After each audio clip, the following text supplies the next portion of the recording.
বাক্সা অঞ্চলের উদ্যোগে, বাক্সা অঞ্চল গ্রাম পঞ্চায়েতের উদ্যোগে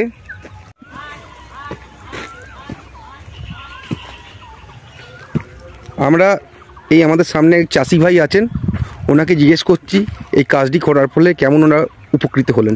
দাদা, আপনাদের এখানে যে ফিডার চ্যানেলের যে কাজটা হচ্ছে, পাইপ লাইনের যে কাজটা হচ্ছে, সেচের জল আর কি, এই কাজটি হওয়ার ফলে আপনারা কীরকম উপকৃত হলেন? আমাদের উপকৃত হচ্ছে, এখানে আগে আমরা 500 ফুট কি 400 ফুট আমাদের ডেলিভারি লাগতো। হ্যাঁ, সেই ডেলিভারি থেকে আমাদের ধরেন অনেক জল নষ্ট হইতো। এটা হতো আমাদের অনেক উপকার, অনেক ভালো হইলো আমাদের এটা। Thank you. হ্যাঁ দিদি, আপনাদের এই কাজটি হওয়ার ফলে আপনি কতটা উপকৃত হয়েছেন? এটা হওয়ার ফলে আমাদের অনেকটাই উপকৃত হয়েছে, যেহেতু পাইপ দিয়ে জল আনা হতো, এটা দিয়ে খুবই ভালো হয়েছে। ঠিক আছে, ধন্যবাদ দিদি।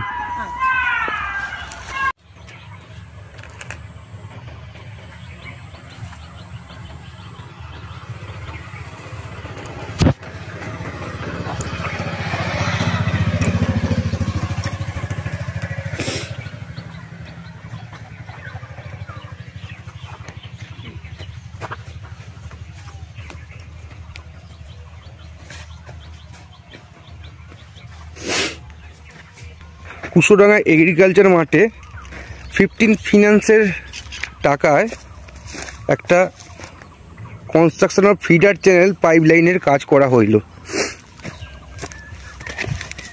এই কাজটি করার ফলে চাষিদের চাষের জল নিতে খুবই সুবিধা হবে।